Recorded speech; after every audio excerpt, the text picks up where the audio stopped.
All right, hello friends, welcome to arts के YouTube channel. मेरा नाम है आयुष राठी और इस वीडियो में हम लोग डिस्कस करने वाले हैं ब्रांच वर्सेस कॉलेज में आपको क्या चीज प्रेफर करनी चाहिए। ठीक है, काउंसलिंग हमारे स्टार्ट हो चुकी है, 2022 के सारे एग्जाम्स ओवर हो चुके हैं, बहुत सारे एग्जाम्स के काउंसलिंग स्टार्ट हो चुके हैं, जोसा वगैरह की काउंसलिंग हमारे पास में आगे शुरू होने वाली है।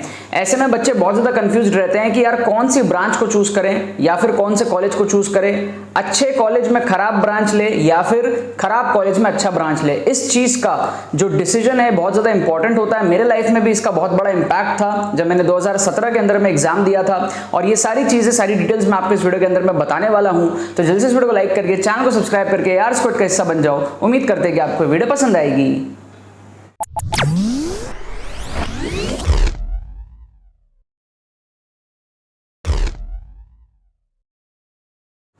ओके, सो ब्रांच वर्सेस कॉलेज के बारे में हम लोग यहाँ पर बात करेंगे। ब्रांच वर्सेस कॉलेज बहुत ही एक स्पेसिफिक चीज होती है, बच्चे बच्चे पे डिपेंड करती है। हर बच्चे के लिए स्पेसिफिकली एनालाइज करके बताना पड़ता है कि बच्चे को क्या चीज लेनी चाहिए जिससे कि उसका फ्यूचर अच्छा रहे। अगर आप पर्सनल काउंसलिंग मेरे से करवाना चाहते हो, डायरेक्टली मेरे से, तो आप आयुष भैया काउंसलिंग के अंदर में रजिस्टर कर सकते हो। 2022 वाले बच्चों के लिए हमने लॉन्च किया है, जिसकी डिटेल्स आपको नीचे डिस्क्रिप्शन में मिल जाएंगी। लिंक पे क्लिक करना, जाके डिटेल्स पढ़ना, और अगर आपको नीड फील होती है उसकी, तो 100 स्टूडेंट्स की हमारे पास में ऑफर चल रही है ₹699 की, आप उसमें ज्वाइन कर सकते हो। डायरेक्टली मैं आपको कॉल करूंगा, आपको गाइड करूंगा, आपको क्या चीजें लेनी चाहिए आपके सिचुएशन के हिसाब से, फैमिली कंडीशंस के हिसाब से, और फिर उसके हिसाब से आप जब काउंसलिंग के अंदर में बैठोगे तो काफी हाई चांसेस रहेंगे कि आपको सही चीज मिलेगी जिससे कि आपका फ्यूचर अच्छा होगा। अब यहां पर इस वीडियो के अंदर में हम लोग बात करने वाले हैं जनरल, जो हमारे पास में 2-3 कैटेगरी ऑफ बच्चे होते हैं, उनको देखते हुए हम यहां पर डिस्कस करेंगे कि आपको क्या चीजें प्रेफर करनी चाहिए। ठीक है, सबसे पहले हमारे पास में कैटेगरी ऑफ स्टूडेंट्स होती है जो यार इंजीनियरिंग करते हैं। ठीक है, इंजीनियरिंग के लिए जाते हैं और इंजीनियरिंग के लिए पैशनेट भी होते हैं, मतलब उनके अंदर और कोई दूसरा चीज नहीं रहता, उनको रहता है कि मुझे इंजीनियरिंग करना है। ठीक है, ये पहली कैटेगरी ऑफ बच्चे, और इसमें भी वो कैटेगरी ऑफ बच्चों के दिमाग में रहता है कि यार मुझे कंप्यूटर साइंस से इंजीनियरिंग करना है, या मुझे मैकेनिकल इंजीनियर बनना है, या मुझे केमिकल इंजीनियर बनना है, मुझे सिविल इंजीनियर बनना है। ये हो सकता है उनके फैमिली बैकग्राउंड में कोई सिविल इंजीनियर हो तो उनको बनना हो सिविल इंजीनियर, उनको देख करके इंस्पायर हो करके, या फिर उन्होंने रिसर्च बहुत अच्छी करी हो, उसके बेस पे उन्होंने डिसाइड किया हो कि उनको सिविल इंजीनियर बनना है, या फिर उनको लेट से आपको मेटलर्जी लेके पढ़ना है, या फिर आपको लेट से इलेक्ट्रॉनिक्स लेकर के पढ़ना है, इलेक्ट्रिकल लेके पढ़ना है। ये स्पेसिफिक, ये फर्स्ट कैटेगरी ऑफ स्टूडेंट्स है जिनका क्लियर गोल होता है कि मुझे इंजीनियरिंग करनी है, अच्छे से करनी है और इस स्पेसिफिक ब्रांच से करनी है। ऐसे बच्चों को कॉलेजेस नहीं देखने चाहिए। अगर आपको थोड़ा सा पीछे कॉलेज में भी आपका ब्रांच मिल रहा है तो आपको वो कंसिडर करना चाहिए, बिकॉज आप उसी में अच्छा करोगे, बिकॉज आप उसके लिए पैशनेट हो, आप उसके लिए सपने देखते हो।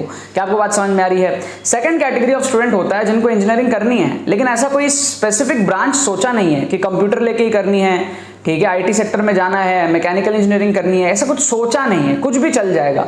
तो ऐसे बच्चे यार क्या कर सकते हैं? ऐसे बच्चों को मैं सजेस्ट करूंगा कि आप जो भी आपके पास में टाइम बचा हुआ है आप उसमें रिसर्च करो, हर एक ब्रांच के बारे में पढ़ो। आप यूट्यूब पे पढ़ सकते हो, आप कोरा पे पढ़ सकते हो, आप गूगल करके पढ़ सकते हो कि भाई कौन से स्पेसिफिक ब्रांच में आगे क्या पढ़ाया जाता है, और उसके बाद में आगे जॉब अपॉर्चुनिटीज क्या रहती है। आप अपने आप को इमेजिन करो उस सिचुएशन में, तो आपको क्या उससे क्लियर आइडिया लगना शुरू हो जाएगा। आंख बंद करके आप जो है कंप्यूटर साइंस मत ले लो क्योंकि आपके दोस्त लोग ले रहे हैं, या फिर आप मतलब किसी के भी प्रेशर में आकर के कोई भी ब्रांच मत लो। थोड़ा सा आप खुद से जो है रिसर्च करो, और रिसर्च करने के बाद आपको कुछ ना कुछ आइडिया समझ में आने लगेगा, आप थोड़ा थोड़ा जो है फर्स्ट कैटेगरी के अंदर जाने लगोगे।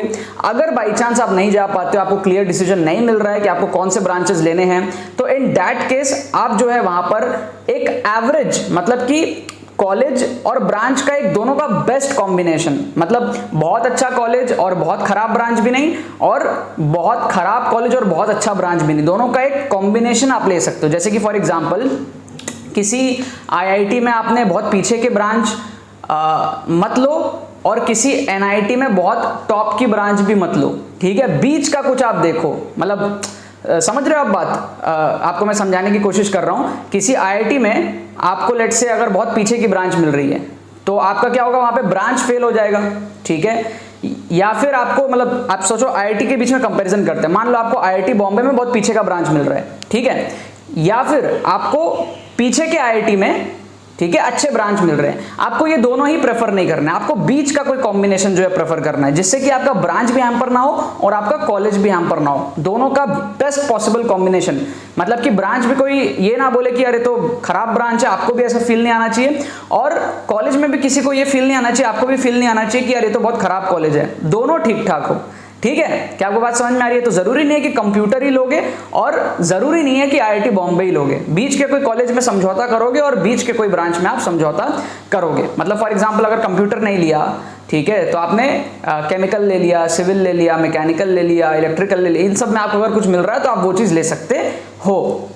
ठीक है, बहुत सारे बच्चे यार कंफ्यूज रहते हैं कि सर आईआईटी में हम खराब ब्रांच ले या फिर एनआईटी में अच्छा ब्रांच ले, ये वाला डिसीजन बहुत ज्यादा दिक्कत देता है बच्चों को। ठीक है, तो यहां पर आपको बहुत अच्छे से समझना पड़ेगा कि आपको आईआईटी का टैग चाहिए, आप उस टैग का यूज कर सकते हो। मतलब एक तो होता है टैग का यूज किया अपने फ्रेंड्स को बताने के लिए, रिलेटिव्स को बताने के लिए, वो बकवास चीज है, तो आपको एनआईटी में ही चले जाना चाहिए अच्छा ब्रांच लेकर के। लेकिन क्या अगर आप उस टैग का यूज ले सकते हो, ठीक है, मतलब जैसे पुलिस की वर्दी होती है तो उसकी एक वजन होती है ना, आप जाते हो ट्रैफिक पुलिस आपको दिखता है तो उसकी एक अथॉरिटी होती है, वैसे आईआईटीएन के टैग की बहुत वैल्यू होती है। क्या आपको बात समझ में आ रही है? तो उस टैग का आपके पास में यूज लेने का कुछ दिमाग में आपके पास में कुछ प्लान है, आगे चल के आप अपने आप को एक आईआईटीएन के तौर पे प्रेजेंट करोगे और उससे कुछ आप अपना बड़ा कुछ करने का सोचोगे। जैसे कि मान लो यूट्यूब पे आप बहुत सारे लोगों को देखते होगे जो अपना आईआईटी का टैग यूज करते हैं, ठीक है, या एनआईटीएन का टैग यूज करते हैं। तो अगर आपके पास में ऐसा कोई थिंकिंग है कि मैं यार इस टैग के बेसिस पर मेरे को फ्यूचर में जाकर के फेम मिलेगा, मेरे को अपॉर्चुनिटीज ज्यादा मिलेंगी, ऐसा कुछ अगर आपके दिमाग में है तो फिर आप टैग के पीछे जा सकते हो, अगर आपको कोई स्पेसिफिक ब्रांच में इंटरेस्ट नहीं है तो। ठीक है, अब तीसरा कैटेगरी हमारे पास में होता है वो बच्चे जिनको यार इंजीनियरिंग तो वो कर रहे हैं लेकिन उनको कोई आता पता नहीं है वो कब तक करेंगे इंजीनियरिंग, उनको कुछ साइड हसल करना है, कुछ अलग करना है, आगे जाकर के बिजनेस करना है, कुछ क्रिएटिव माइंड है उनका, उनको जॉब नहीं करना आगे जाके, या फिर उनके फैमिली में अच्छा खासा सफिशिएंट अमाउंट ऑफ पैसा है, कोई फाइनेंशियल क्राइसिस नहीं है। ऐसे जो बच्चे होते हैं ना वो बस कर रहे होते हैं इंजीनियरिंग, बिकॉज कुछ तो करना ही पड़ेगा तो इसलिए वो इंजीनियरिंग कर रहे होते हैं। तो ऐसे बच्चों को जो है आप ऐसा ब्रांच चूज करो जिसमें खाली हो, आपका टाइम बहुत ज्यादा आपके पास में बचा हो। तो वो जो आपके थोड़े नीचे के ब्रांचेस होंगे, ठीक है, मतलब नीचे और ऊपर कुछ भी नहीं होता है, बट वही है कि डिमांड किस चीज की ज्यादा रहती है, कंप्यूटर साइंस की डिमांड ज्यादा रहती है, कम किसकी रहती है, मेटलर्जी की, प्रोडक्शन की। ठीक है, तो आप उस टाइप के कोई ब्रांचेस को देख सकते हो जिसमें क्या है आपका कंपटीशन कम रहेगा, सिलेबस वगैरह उतना हेक्टिक नहीं रहेगा और आपके पास में फ्री टाइम काफी रहेगा, ज्यादा प्रेशर नहीं रहेगा, और फिर आप अपना साइड हसल कर पाओगे, फ्यूचर में आप कुछ और चीजें एक्सप्लोर कर पाओगे। जैसे मेरे केस में क्या हुआ था, मुझे कुछ अलग अलग चीजें करनी थी, मुझे क्रिएटिव लाइन में जाना था, मुझे टीचिंग लाइन में आना था, यूट्यूब मैंने चैनल स्टार्ट कर लिया था क्लास 12th में ही। तो मुझे आइडिया था कि भाई मुझे फ्री रहना पड़ेगा, फ्री रहूंगा तो कुछ और चीजें एक्सप्लोर करूंगा लाइफ में, कुछ और जगह जा पाऊंगा लाइफ में। ठीक है, अगर मैं प्रेशर में आकर के, मेरे को एनआईटी दुर्गापुर में कंप्यूटर साइंस मिल रहा था, मैं प्रेशर में आकर के अगर वो ले लेता तो गड़बड़ हो जाती। मैंने वो चीज नहीं लिया, मैंने क्या किया, एनआईटी त्रिची में प्रोडक्शन इंजीनियरिंग लिया। क्यों? क्योंकि एनआईटी त्रिची क्या टॉप कॉलेज है, तो वहां पे मेरे को क्या कॉलेज का टैग मिल गया। हालांकि मैं कॉलेज का टैग ज्यादा यूज नहीं करता हूं, बट फिर भी कॉलेज का टैग मिल गया। तो उससे क्या है कि फ्यूचर में मेरे क्रेडेंशियल्स अच्छे होंगे, क्या एनआईटी त्रिची से पढ़ा है। क्या आपको बात समझ में आ रही है? क्योंकि मेरे लिए वो मैटर करता है, मेरे को जॉब करनी ही नहीं है तो मेरे लिए ब्रांच मैटर करता ही नहीं है। क्या आपको बात समझ में आ रहा है? और इस वजह से आपको क्या करना है, अच्छे कॉलेजेस को प्रेफर करना है, ब्रांच को आप थोड़ा सा कॉम्प्रोमाइज कर सकते हो अगर आपको कुछ और लाइफ में करना है, आपको आइडिया लग रहा है तो। ठीक है, अब यहां पर बात यह नहीं है कि पीछे के ब्रांचेस में आपको जॉब कम की मिलेगी, ऐसा नहीं है। पीछे के ब्रांच में आप अगर अच्छा पैकेज लोगे तो वो अच्छे ब्रांच के एवरेज पैकेज से भी ऊपर हो सकता है।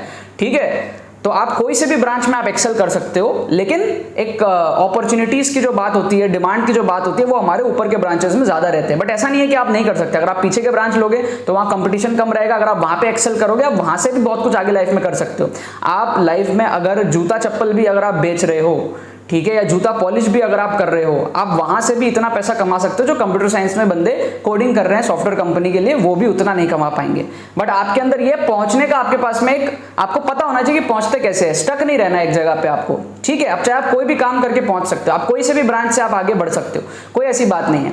और आजकल तो क्या है, आप दूसरे ब्रांचेस से भी, आप दूसरे ब्रांच में आप प्लेसमेंट के अंदर में भी बैठ सकते हो। अगर आप कोई और ब्रांच में हो, अगर आपको आईटी कंपनी के अंदर प्लेसमेंट के अंदर में आपको अप्लाई करना है, आप बैठ सकते हो, ठीक है। आप अपना साइड हसल करते रहो, चीजें सीखते रहो। आप प्लेसमेंट के अंदर में अलाउ किया जाता है यार, आप ओपन रहता है, ओपन फॉर ऑल ब्रांचेस रहते हैं, कोई भी आकर के प्लेसमेंट में बैठ सकता है, ठीक है। तो इसकी आपको दिक्कत यहाँ पर नहीं होगी। रही बात यार ब्रांच चेंज करने की, ब्रांच अपग्रेडेशन की आपके जो रहते हैं, तो वो हर कॉलेजेस में नहीं होता है। तो जो भी आप कॉलेजेस में जाओगे पहले से रिसर्च कर लेना कि आप जिस कॉलेज में जा रहे हो उसके अंदर में ब्रांच अपग्रेडेशन का ऑप्शन होता है या नहीं होता है। सारे कॉलेजेस प्रोवाइड नहीं करते हैं और वो थोड़ा डिफिकल्ट भी होता है, क्योंकि बहुत सारे बच्चे हैं ना जिनको अपग्रेड कराना है। तो आपको एकदम एक साल बहुत डेडिकेटेडली पढ़ना पड़ेगा कॉलेज के अंदर में, अच्छे खासे सीजीपीए लाने पड़ेंगे, तब आपका ब्रांच अपग्रेडेशन जो है वो हो सकता है। तो ये तो यार जनरल बातें मैंने करी। अगर आपको स्पेसिफिक, बहुत ही स्पेसिफिक आपके एकदम पर्टिकुलर सिचुएशन के हिसाब से अगर आपको क्लियरली डिसाइड करना है कि आपके लिए कौन सा कॉलेज, कौन सा ब्रांच जो है वो अच्छा होगा, तो आप आयुष भैया काउंसलिंग 2022 के अंदर में रजिस्टर कर सकते हो। नीचे डिस्क्रिप्शन में आपको लिंक मिल जाएगा।